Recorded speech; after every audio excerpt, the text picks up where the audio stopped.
दोस्तों लगातार times express आप तक खबर पहुंचा रहा है कि किस तरीके से पहले 3 राज्यों में ईवीएम की शिकायतों को दरकिनार किया गया। चुनाव आयोग से जो शिकायतें की गई थी धांधली की, उसको दरकिनार किया गया। इन सब के बीच चुनाव आयोग ने कह दिया कि कोई भी ईवीएम पर चुनाव आयोग पर सवाल खड़े नहीं करेगा। खड़े करेगा तो साबित करने के लिए दफ्तर तलब किया जाएगा और नहीं साबित कर पाया तो उसके खिलाफ कार्रवाई की जाएगी। इन सब के बीच भी लगातार सुप्रीम कोर्ट तक शिकायतें पहुंच रही थी, हाई कोर्ट तक शिकायतें पहुंच रही थी और एक एक अपडेट टाइम्स एक्सप्रेस सबसे पहले आप तक पहुंचा रहा है। लेकिन आज मैं आपको दिखाने जा रहा हूं कि कैसे तानाशाही की सारी हदों को पार कर दिया गया। आज मैं आपको दिखाने जा रहा हूं कि कैसे संसद के अंदर एक ऐसा कानून बना दिया गया है जिसके बाद आप चीखते रहिए, चिल्लाते रहिए, चुनाव आयोग, ईवीएम, इन तमाम चीजों पर सवाल उठाते रहिए। आपके इस देश में सुनने वाला कोई नहीं। सारे के सारे फैसले चुनाव आयोग या चुनाव आयुक्त तो नहीं बल्कि सरकार लेने जा रही है। मोदी जी और शाह बाबू लेने जा रहे हैं। नमस्कार। आज की एक बहुत बड़ी खबर मैं आपको बता देना चाहता हूं। लोग लगातार सवाल पूछ रहे थे कि भाई ऐसा क्या हो गया कि भारतीय जनता पार्टी के सांसद के पास पर एक लड़का सदन के अंदर घुसता है, वो पेपर स्प्रे करता है, उसका कोई लेना देना नहीं था, स्प्रे किया। उसके बावजूद भी, ये तमाम हंगामा होने के बावजूद भी शाह बाबू से सवाल क्यों नहीं पूछने दिया जाता? इसकी एक बहुत बड़ा रीजन, एक बहुत बड़ी वजह सामने आ चुकी है। जानते हैं वो वजह क्या है? सबसे पहले समझ लीजिए, लोकसभा चुनाव से पहले जो मौजूदा सत्र चल रहा है ना संसद का, ये आखिरी सत्र है। इसके बाद कोई सत्र नहीं होगा तो एक अनुपूरक टाइप का होगा और उसके अलावा कुछ नहीं। यानी इसी सत्र में बहुत महत्वपूर्ण विधेयक ऐसे ऐसे पास करा लेने जिसका असर 2024 के लोकसभा चुनाव के दौरान पड़ता हुआ नजर आएगा। उनमें से एक विधेयक है चुनाव आयोग से जुड़ा हुआ, चुनाव आयुक्त की नियुक्ति से जुड़ा हुआ, जो अब कानून बनने जा रहा है। जी हाँ, वो राज्यसभा में भी पास हो चुका है और वो लोकसभा में भी पास हो चुका है। और उसके मुताबिक न सिर्फ मोदी जी अपने मनपसंद व्यक्ति को चुनाव आयुक्त बनवाएंगे, बल्कि इतनी ज्यादा शक्तियां दे दी गई है कि उसी व्यक्ति ने, यानी चुनाव आयुक्त ने, चुनावों के दौरान जो फैसला ले लिया कि हाँ ये जीता, ये हारा, इसकी बनी सरकार, इसकी गिर गई, वही फैसला आखिरी हो।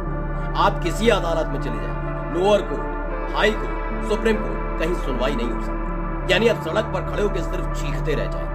लोकतंत्र को किस तरह से रसातल में डालने का काम मोदी और शाह कर रहे हैं, आज इसकी एक एक तस्वीर मैं आपको दिखाने जा रहा हूं। सबसे पहले खबर पढ़ लीजिए अमर उजाला की। अमर उजाला ने जो खबर छापी है पढ़िए। संसद अब पीएम की अगुवाई वाली समिति करेगी चुनाव आयुक्तों का चयन। सीईसी, ईसी की नियुक्ति वाले विधेयक पर लगी मुहर। यानी कौन करेगा? प्रधानमंत्री की, पीएम कौन है इस देश का? मोदी जी, उनकी अगुवाई वाली समिति ही करेगी चुनाव आयुक्तों का चयन। की कौन चुनाव आयुक्त होगा? और आप बताइए सच, अगर आप कोई आपको चुनेगा, चुनाव आयुक्त बनाएगा, क्या उसके प्रति भरोसेमंद आप नहीं रहेंगे? ये सारे के सारे वो संवैधानिक पद हैं जो स्वतंत्र होने चाहिए। इसी को लेकर बहस होनी थी, इसी विधेयक पर बहस होनी थी, लेकिन इस हंगामे का पूरा खेल शुरू किया गया। शाह बाबू जवाब देते हुए नजर नहीं आए। हंगामा जब विपक्ष ने किया तो वो लोकसभा में वहां के स्पीकर और राज्यसभा में वहां के सभापति ने, दोनों ने विपक्ष के सांसदों को उठवाकर बाहर फेंका दिया।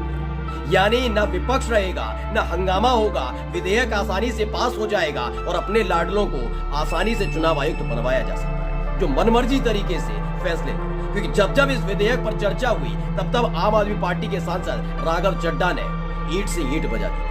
कांग्रेस के विधायक, विपक्षी पार्टी के विधायक लगातार बता रहे थे कि कैसे लोकतंत्र को खत्म करने की कोशिश की जा रही है। जानते हैं इस विधेयक की क्या क्या खूबियां हैं? मैं बता देता हूं। अभी तक जो चुनाव आयुक्त चुने जाते थे उसमें 3 लोग पैनल में होते थे। पहले प्रधानमंत्री, दूसरे मुख्य न्यायाधीश और तीसरे होते थे लोकसभा के प्रतिपक्ष के नेता। लेकिन यानी मतलब अगर पीएम को कोई आदमी पसंद है तो जरूरी नहीं कि इन दोनों को पसंद आए। यानी पीएम की मनपसंद व्यक्ति चुनाव आयुक्त तो नहीं बन पाए, निष्पक्षता बनी हुई। लेकिन अब क्या हुआ है, मुख्य चुनाव आयुक्त को हटा दिया गया। यहाँ पे लिया है कैबिनेट मंत्री। क्या लिखा है इस खबर में पढ़ लीजिए।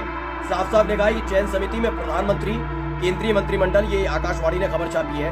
चयन समिति में प्रधानमंत्री, केंद्रीय मंत्रिमंडल में एक मंत्री, लोकसभा विपक्ष का नेता, ये सबसे बड़े दल का नेता शामिल होगा चयन समिति। लेकिन ये सब लोग मिलकर चुनेंगे। अब आप सोचिए, मोदी जी जिस व्यक्ति को पसंद करते हैं, अगर उसे वो बनवाना चाहते तो अपना वोट उनको देंगे, उसी व्यक्ति को देंगे चुनाव आयुक्त। कैबिनेट मंत्री की इतनी हिम्मत है इस दौर में कि वो अपनी सरकार, अपने आका, अपने मोदी जी के खिलाफ चला जाना है। यानी ये भी उसी को देगा जिन्हें मोदी जी देंगे।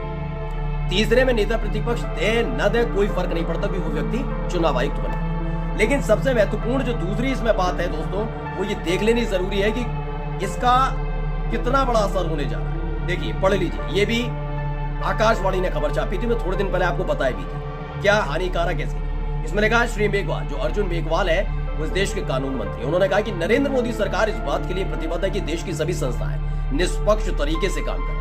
उन्होंने कहा है कि मुख्य चुनाव आयुक्त और अन्य चुनाव आयुक्तों की सुरक्षा के लिए विधेयक में एक प्रावधान जोड़ा गया है। विधि और न्याय मंत्री ने कहा कि अगर मुख्य चुनाव आयुक्त और अन्य चुनाव आयुक्त ड्यूटी के दौरान कोई आदेश देते हैं तो न्यायालय उनके खिलाफ कोई कार्रवाई नहीं कर सकता। यानी उन्होंने कहा धांधली नहीं हुई तो नहीं हुई। उन्होंने कहा बीजेपी का ये सांसद या विधायक जीता तो जीता। अगर आप सोच रहे हैं कि हाँ नहीं हम तो कोर्ट जाएंगे, तो जाइएगा, क्योंकि सुप्रीम कोर्ट के बराबर का दर्जा चुनाव आयोग को दे दिया गया है, चुनाव आयुक्त को दे दिया गया है। यानी एक तरफ सुप्रीम कोर्ट है, एक तरफ चुनाव आयुक्त है। चुनावों को लेकर जो है फैसला चुनाव आयुक्त होगा, उसके आगे सुप्रीम कोर्ट भी कुछ नहीं बोल पाएगा। वो कह देगा भाई हम नहीं ले सकते। चुनाव आयुक्त